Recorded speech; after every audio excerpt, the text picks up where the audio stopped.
بسم اللہ الرحمن الرحیم۔ ایک مرتبہ کی بات ہے کہ انصاریوں کے گھرانے کا ایک اونٹ تھا جس پر وہ پانی لاد کر لاتے تھے اور اپنی فصلوں کو سیراب کیا کرتے تھے۔ تو ایک مرتبہ کیا ہوا، وہ اونٹ پاگل ہو گیا، اور اس قدر پاگل ہوا کہ وہ اونٹ جس کو بھی دیکھتا تھا اس پر حملہ کر دیتا تھا۔ تو ان صحابہ رسول نے آپ صلی اللہ علیہ وسلم کی خدمت میں آ کر عرض کی کہ اللہ کے رسول، ہمارا ایک اونٹ تھا جس پر ہم پانی لاد کر لاتے تھے اور فصلوں کو سیراب کیا کرتے تھے، لیکن اب وہ اونٹ سرکش ہو گیا ہے، باغی ہو گیا ہے، اپنی پشت پر کوئی وزن لادنے نہیں دیتا ہے، اور ہماری کھیتیاں، ہمارے کھجوروں کے درخت خشک ہو رہے ہیں، ہم کیا کریں؟ تو آپ صلی اللہ علیہ وسلم نے صحابہ اکرام سے فرمایا کہ اٹھو۔ صحابہ اٹھ کھڑے ہوئے، آپ صلی اللہ علیہ وسلم باغ کے اندر داخل ہوئے۔ باغ کے ایک کونے میں وہ اونٹ تھا۔ صحابہ اکرام دیکھ رہے تھے یہ منظر کہ یہ اونٹ تو کئی مرتبہ کئی صحابہ پر حملہ بھی کر چکا ہے، اور آپ صلی اللہ علیہ وسلم اس اونٹ کی طرف چل کر جا رہے ہیں۔ تو ان صحابہ رسول نے کہا کہ اللہ کے رسول، مجھے اندیشہ ہے کہ کہیں وہ اونٹ آپ پر حملہ نہ کر دیں، کیونکہ کئی مرتبہ حملہ کر چکا ہے وہ۔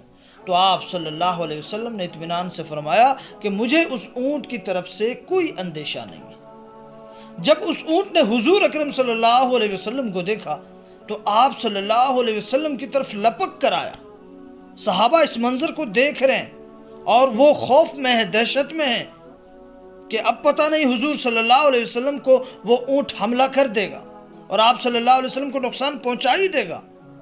تو وہ اونٹ جب لپکا حضور صلی اللہ علیہ وسلم کی طرف، اور لیکن آپ صلی اللہ علیہ وسلم بالکل اطمینان کے ساتھ کھڑے ہیں۔ آپ صلی اللہ علیہ وسلم کو کوئی خوف نہیں، کوئی اندیشہ نہیں۔ صحابہ اس ڈر میں ہیں کہ اب کیا معاملہ ہوگا۔ جب اونٹ حضور اکرم صلی اللہ علیہ وسلم کے قریب پہنچا، آپ صلی اللہ علیہ وسلم اس کے باوجود اطمینان کے ساتھ کھڑے ہیں۔ وہ اونٹ آپ صلی اللہ علیہ وسلم کے سامنے پہنچ کر سجدہ ریز ہو گیا آپ کے سامنے۔ تو صحابہ نے بڑا تعجب کیا۔ ان صحابی رسول نے کہا کہ اللہ کے رسول، یہ بے عقل جانور ہے اور یہ آپ پر حملہ کرنے کے بجائے آپ کے سامنے سجدہ ریز ہوتا ہے، تو ہم تو عقل مند انسان ہیں، اللہ نے ہمیں عقل سلیم عطا فرمایا ہے، تو ہمیں زیادہ حق پہنچتا ہے کہ ہم آپ کے سامنے سجدہ کریں۔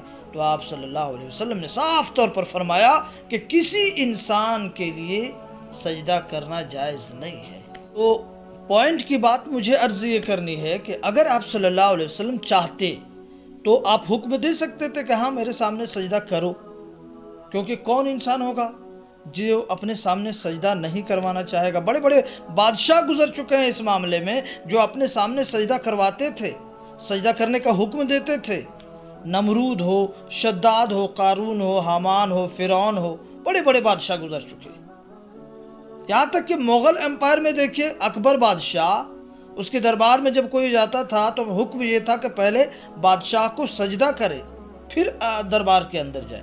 تو حضور صلی اللہ علیہ وسلم کو بڑا اچھا موقع تھا، اپنے یہ حکم دے سکتے تھے کہ میرے سامنے سجدہ کرو، لیکن آپ صلی اللہ علیہ وسلم نے صاف طور پر منع فرمایا۔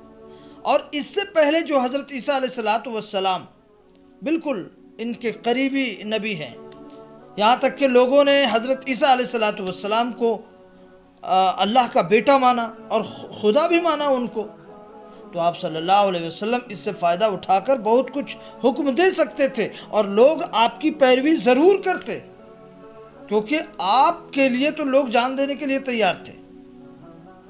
صحابہ ہی نے کہا کہ اللہ کے رسول، ہم موسیٰ علیہ السلام کے حواریین کی طرح نہیں ہیں کہ یہ کہہ دیں کہ آپ جائیں اور آپ کا رب جائیں، ہم یہیں بیٹھے ہوئے ہیں، بلکہ آپ اشارہ کریں تو ہم سمندر میں کود جائیں۔ حضور صلی اللہ علیہ وسلم جب وضو کرتے تو وضو کا پانی زمین میں نہیں گرنے دیتے تھے صحابہ، بلکہ ہاتھ میں لیتے تھے، اپنے چہروں پر مل لیتے تھے۔ تو اس قدر محبت کرنے والے صحابی، تو آپ صلی اللہ علیہ وسلم چاہتے تو یہ حکم دے سکتے تھے کہ ہاں میرے سامنے سجدہ کرو، لیکن چونکہ حضور صلی اللہ علیہ وسلم کو یہ پیغام دانا تھا کہ میں اللہ نہیں ہوں، سجدہ صرف اللہ کے سامنے کیا جا سکتا ہے، میں اللہ کا نبی ہوں، اللہ کا پیغمبر ہوں، میں صرف اللہ کا پیغام سنانے کے لیے آیا۔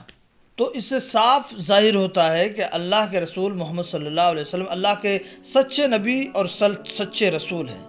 کبھی بھی انہوں نے اپنے فائدے کے لیے کچھ نہیں کیا، جو بھی کیا اللہ کے حکم سے کیا اور امت کے فائدے کے لیے کیا۔ ورنہ کئی مرتبہ ایسا موقع آیا کہ حضور صلی اللہ علیہ وسلم چاہتے تو بہت نفع حاصل کر سکتے تھے، بہت فائدہ حاصل کر سکتے تھے، لیکن اپنے لیے کبھی کچھ نہیں کیا تو اللہ کے حکم کی وجہ سے کیا، تاکہ پوری امت کا فائدہ ہو اور پوری امت کو نجات ملے اللہ کے